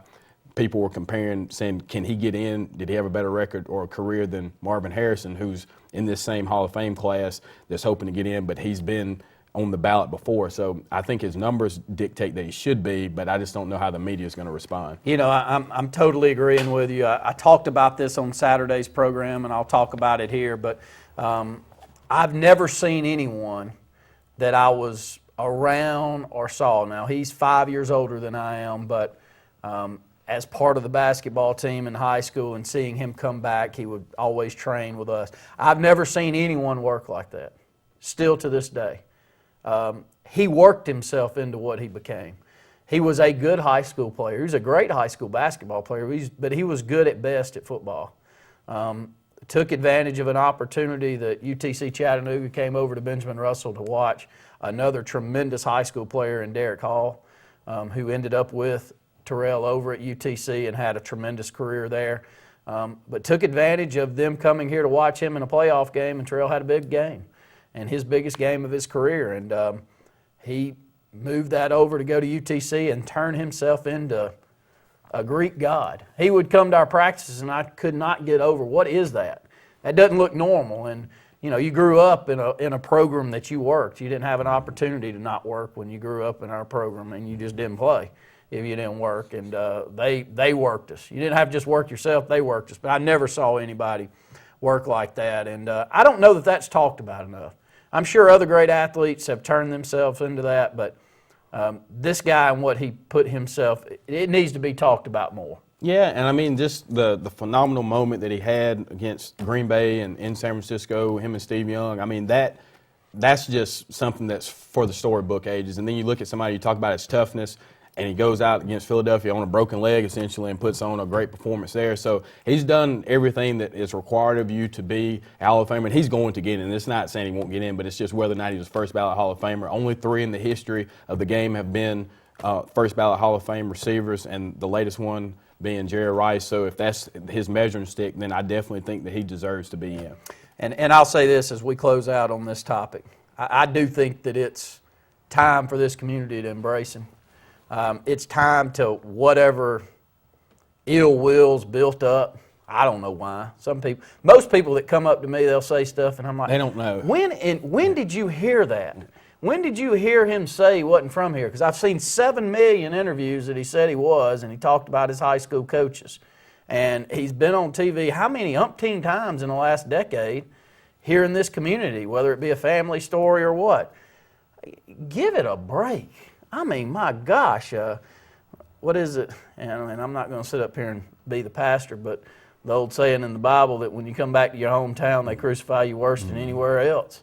It's almost, give it up and embrace what this is. This is a Hall of Famer that grew up in this community, that went to this high school, and is 2 Auburn fans sitting up here. Put this into perspective.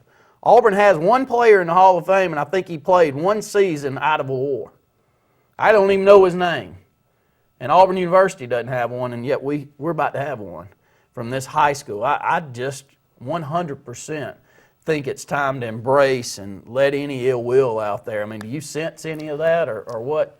A lot of times it just sounds like people are uninformed, and it's word of mouth. And we had the opportunity to interview him before Benjamin Russell had their Spanish Fort playoff game or during halftime, and the first thing he said when we started talking was his relationship with Coach Powell. That was the first thing he brought up, and so that's something that he's alluded to in multiple interviews. And let me jump in there. His relationship with his receivers coach in high school. And his big relationship there was how hard he made him work. He coached me in the same position. You did not play if you didn't stalk block. I'm not calling you. It wasn't kind of you didn't play. If you didn't stalk block and you were the best athlete ever, you did not play. And I've heard on so many interviews that he said he thanked him for teaching him that, because how many big plays do we remember him in blocking down the field rather than a big catch? Yeah, I can't remember who it was, but Garrison Hurst broke like an 80-yard run, and you can see Terrell running from the side of the field. It's one of the greatest highlights he has. Comes across and gets the block, and that's just pure hustle and something that was instilled in him. So I hope he does get the recognition he deserves from the community. Definitely do. And 800-782-0108 is the phone number. 256-234-6464. Let's go back to the phone lines. Caller, you're on Sportz Blitz. Hello. Hey, how are you? I'm doing fine. Just how y'all doing tonight? We're great. Who are we talking to tonight? This is Joel from Beulah, Alabama. We're glad to have you on, Joel. I hope y'all had a Merry Christmas and a Happy New Year. We did, buddy. Hopefully the same your way. I don't know if this is Auburn show or not, but roll tide. No, it's both. This is an Auburn and Alabama show. As you see our 2 helmets up here, so even with 2 Auburn fans, we've got to tip our hat to what Alabama's put together. It's an amazing run. It sure is, and I hope we don't ever run into another quarterback like that quarterback. I tip my hat to Clemson.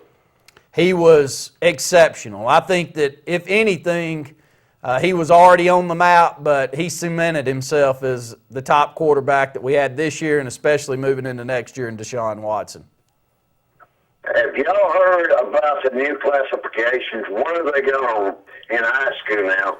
When are they going to do the tell everybody new classifications?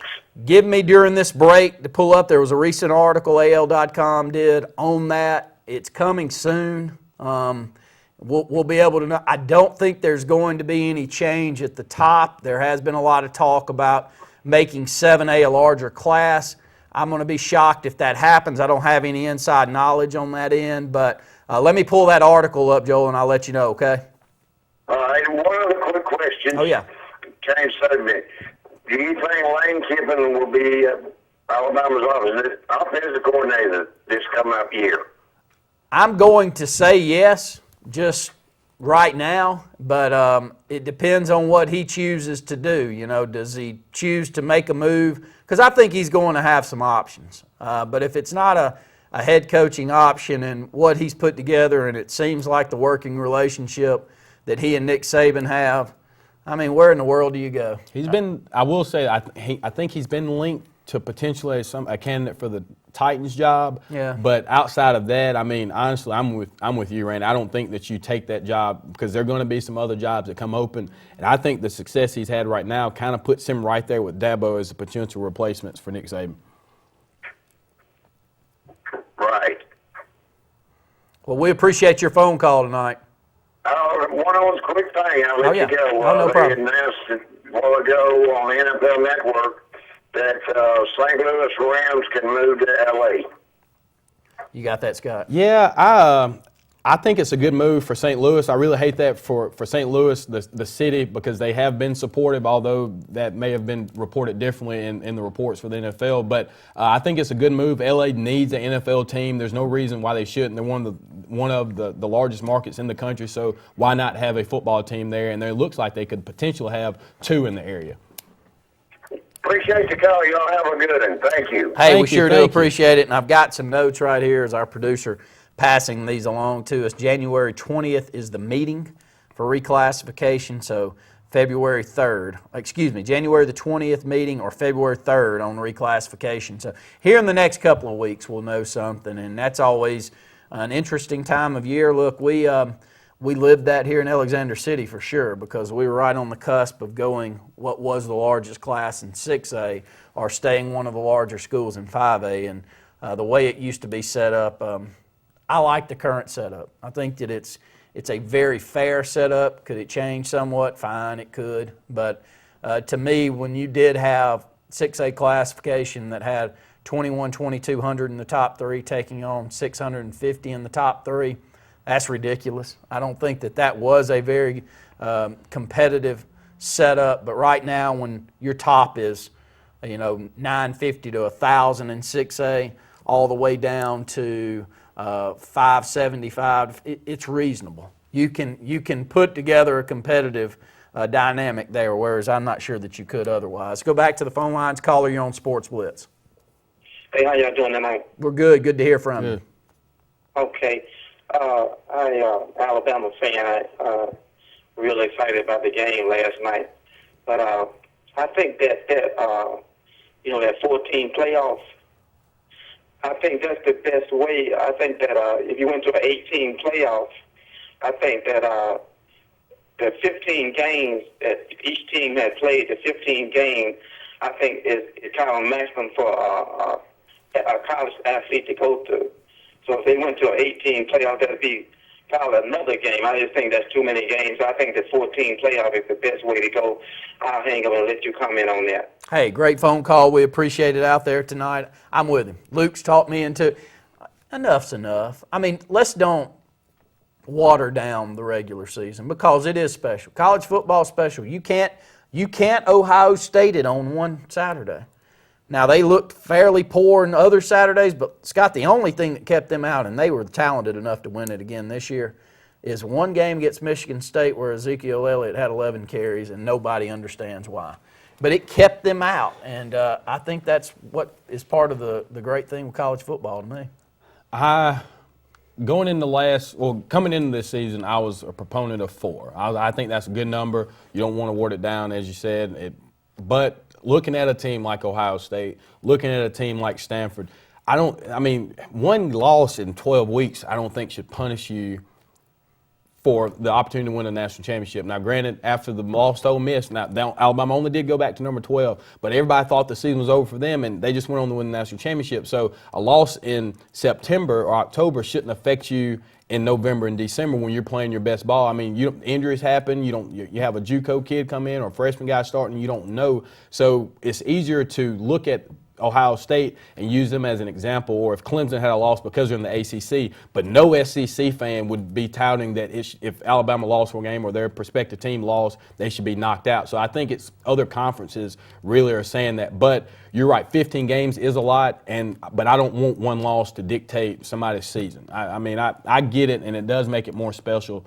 But at the end of the day, the best two teams played, which is ultimately what you want. Let's go ahead and take another break here on Sports Blitz Live. When we come back, we got a couple of more segments left here. We'll take your phone calls, 800-782-0108 or 256-234-6464. More Sports Blitz Live right after this.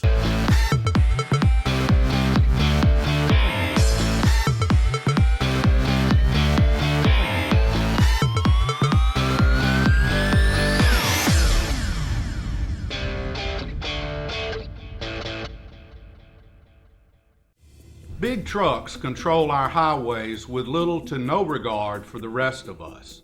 The U.S. Department of Transportation estimates that over 500,000 wrecks occur each year involving big trucks. If you or a loved one have been hit and injured by a big truck, then don't wait any longer. Call me today. I'll stand up to these big truck companies and I will fight for you. What are you waiting for? Call Kenneth Ingram Jr. now.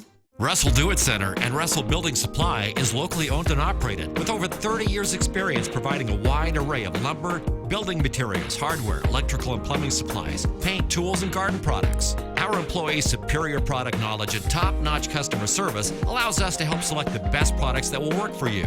We provide free product estimates and takeoffs, free local delivery, and ask about our price match promise. Russell Do It Center and Russell Building Supply. Experience and knowledge from the pros. Excitement awaits you on beautiful Lake Martin. Alex City Guide Service can provide you with a charter trip of a lifetime. Licensed charter guide David Hare has over 20 years of experience on Lake Martin, specializing in live bait fishing for trophy-sized saltwater striped bass, largemouth bass, and spotted bass. Call Alex City Guide Service today at 256-401-3089 or visit them online at www.alexcityguideservice.com. Family owned and operated, Holly's Home Furnishings is the Lake Martin area's best choice for all of your furniture needs. Whether you're looking for something new for the living room, dining room, or bedroom, Holly's has something you'll love for every room in your house. Holly's has a great selection of furniture and the most popular names like Lane, Broyhill, Rowe Furniture, as well as the best names in mattresses like Sealy and Tempur-Pedic. You can even get beautiful home decor, everything your home needs, at Holly's Home Furnishings, located on Highway 22 West in Alex City. Visit their website at hollyshomefurnishings.com. We are Steel, German-engineered chainsaws and landscape products. The majority of which are made here in America by Americans. And exported to over 90 countries around the world.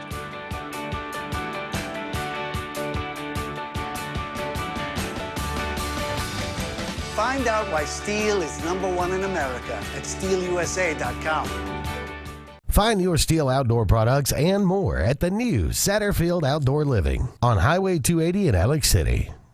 At the Medicine Shop, we're dedicated to the idea that quality pharmacy care means more than just prompt prescriptions. When you come to the Medicine Shop Pharmacy, you'll be able to count on dependable care from a knowledgeable pharmacist. The Medicine Shop is the only compounding pharmacy in the area, and we offer the shingles vaccine year-round. Bring your prescriptions by the drive-thru on Airport Drive in Alex City, or input them online at www.medicineshop.com, or call them at 256-215-8014. The Medicine Shop, caring beyond prescriptions.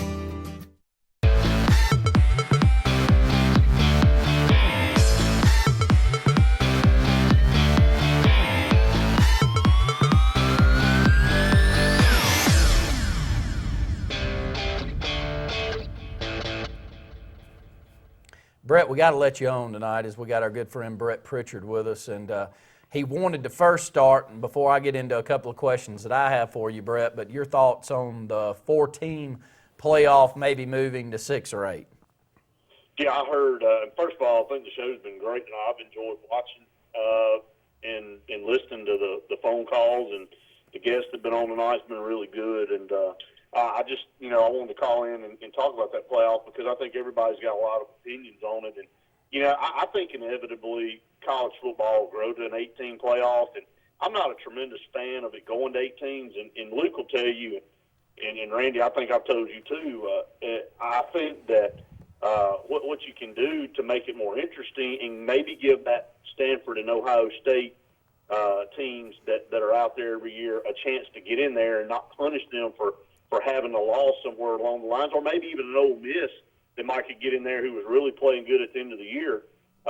Give the top 2 seeds a bye in the first week and let the other 4 teams play it out. That way you get 6 teams in and you reward the top 2 for having a good season, but then you allow two teams in like an Ohio State or perhaps an Ole Miss or Stanford, which I think, any given day could have beaten anybody. So would be more fun that way. I don't think you need to extend it much more than that. It's just not a lot of time for it as far as the regular season's concerned, and I'm with y'all. I don't want to water the regular season down, but I think that would make it a lot of fun. 2 more things, Brett, before we let you go here tonight. I think I've been talking and texting and posting so much about not only the Alabama National Championship, but more than not sitting here as an Auburn fan, the woe is us. I don't know any other way to say. I mean, we sit here and we watch and try to figure out where we've gone wrong or how far are we away. Are we close, like Scott says? We just got to get a couple of more things in tune, or what are the issues, or how do you move forward? What are your thoughts? It's I hate to be tongue-in-cheek, but the old saying, so close but yet so far away, I really think that's how I feel about our program, and the reason I say that is because we are close in the fact that we can get there in 2013 coming off a 2012 season, but then we're so far away because we drop right back off and we're staring at a 500 season. And this year wasn't like 2012, like Scott said. I don't think that was the case at all. We didn't get killed in any game outside of the trip to Baton Rouge, and I just think the wheels fell off down there, and Jeremy Johnson just couldn't get it going. But outside of that, we were in every game, but you never felt like we could win a game because we couldn't muster up any points. I talked to somebody today, and they had a good analogy, and I said it on Sports Call today. The difference between Alabama and Auburn and really every other program is we've got good talent, and we have 5 stars and 4 stars sprinkled in certain areas.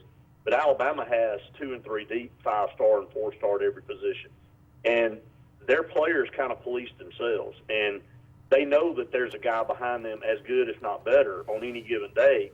And they better go out there and they better play their tail off, and they better not cause any problems, because if they get in the way of what's going to cause that team to be successful, Nick Saban will just get rid of them and put the next guy in. So you don't see a lot of discipline problems. You don't see a lot of guys bucking the system. They just go out there and they play hard and they do what they got to do to keep their job on the field.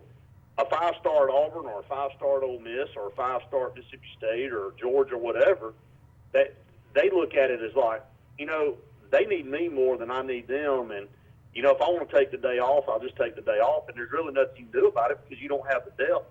Randy, you said it best. People can say what they want to about Chris Frost and Casanova McKenzie, but there's a reason those guys were playing, because there wasn't anybody behind them that could beat them out. So it is what it is. And so I think that's the difference in where their program is versus where a lot of our programs are right now. Yeah, and Brett, I completely agree with that. And not to get pessimistic, but we do have the first 5 games, while they all are at home, 3 of the 5 are going to be probably against top 15 talents. 2 are probably in the top 3 with Clemson and LSU.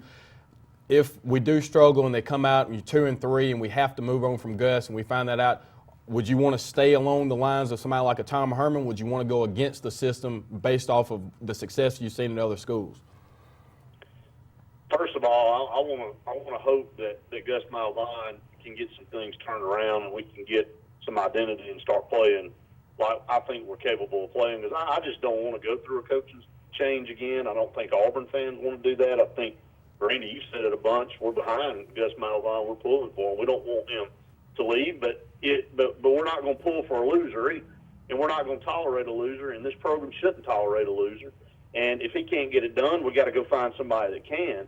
So what Auburn needs to do and those players need to do and this coaching staff needs to do is look at this Clemson game and that LSU game and these other games at the beginning of the season as opportunities to get this program back on track instead of worrying about, we got Clemson, the number 1 team, coming into our place, and how bad are they going to beat us? They're going to beat us by 3 touchdowns. They're going to beat us by 4 touchdowns.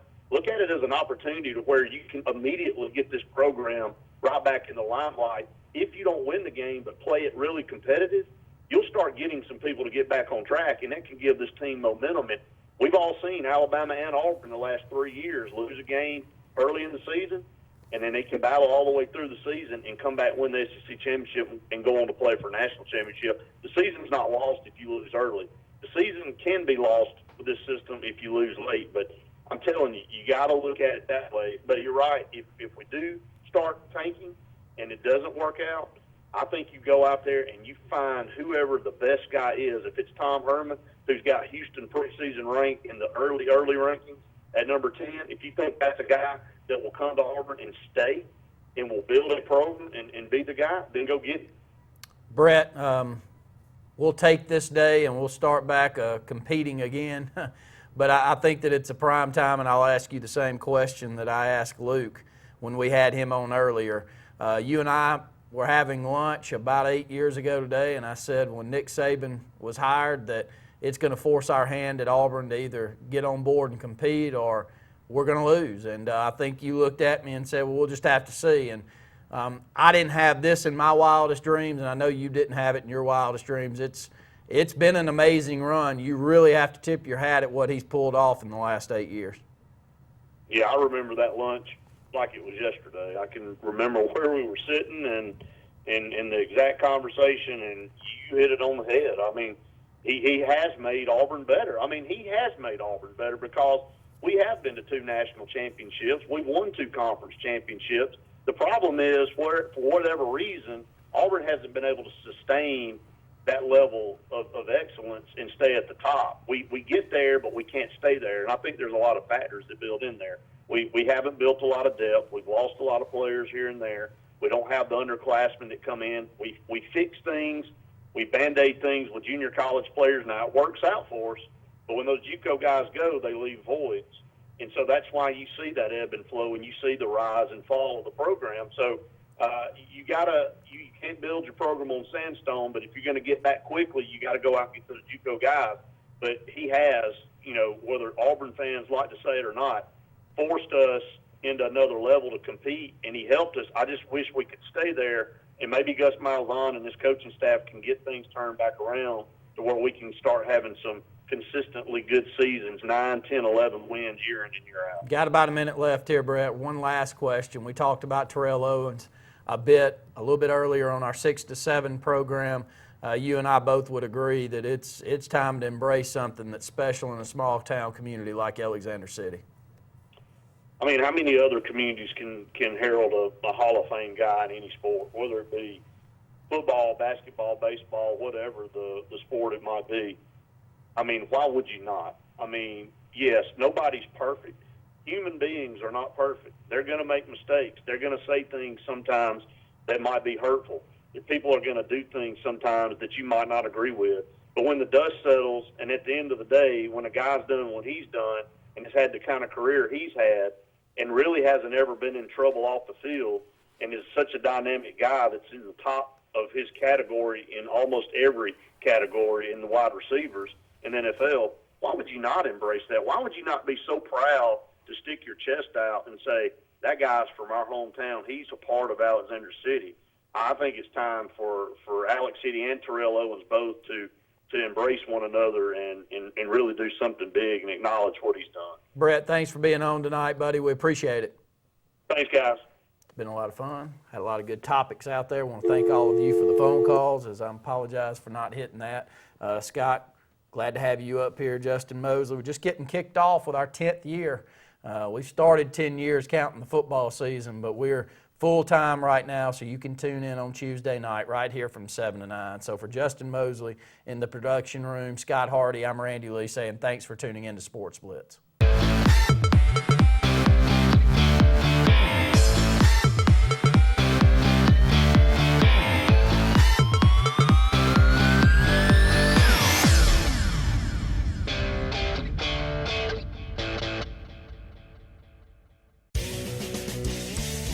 Harbor Point Ship Store has everything to make your day on the lake more enjoyable. Come on out to the biggest marina on the water, stocked with name brands like O'Brien Wakeboards, Airhead Tubes, and Costa Del Mar sunglasses. Stop by for lunch. They have pizza, hot dogs, burgers, and more. Get your gas, groceries, snacks, ice, and everything you need for a fun day on the lake. Are you in the market for a new or pre-owned boat? Harbor Point has the best selection around of everyone's favorite Crest pontoons and Four Winds boats. Harbor Point also has a great selection of pre-owned boats. Come on out and take a look at Harbor Point, Marina Point Road in Dadeville. Get to the point.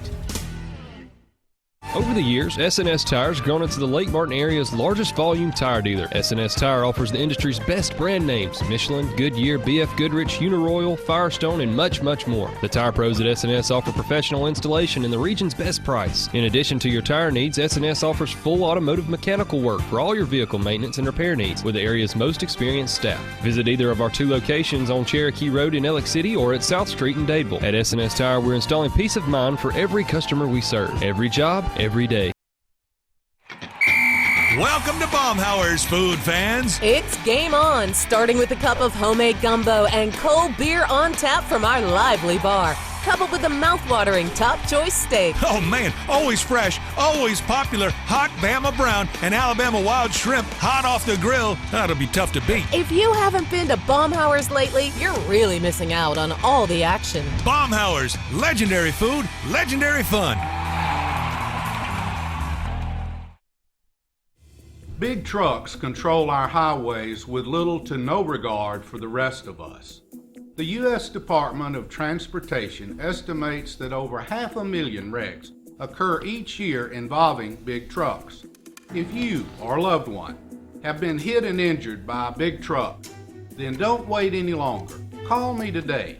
I'll stand up to these big truck companies and I will fight for you. What are you waiting for? Call Kenneth Ingram Jr. now. No pest is too big or too small for Lex Wedgeworth Pest Control. Protect your home or business today from insects, termites, mosquitoes, and more. Lex uses only the latest state-of-the-art technology and equipment to solve your pest problem, including the environmentally friendly Centricon termite baiting system. Lex has been servicing the Lake Martin area for over 35 years, and he has a full staff on hand. Call Lex today, even if it's just a question. 256-234-6162. Lex Wedgeworth Pest Control. Smart solutions to your pest problems. What value would you gain working with Lee Marketing Group? With 4 divisions under one umbrella, Sign Source, Lee Apparel, R&B Media, and LMG Baker Advertising Agency, Lee Marketing Group offers a comprehensive approach. From logo design and branding to ad placement and everything in between, LMG can handle it all. For ease of time, cutting-edge, results-driven marketing campaigns, think LMG. Lee Marketing Group, your comprehensive marketing solution.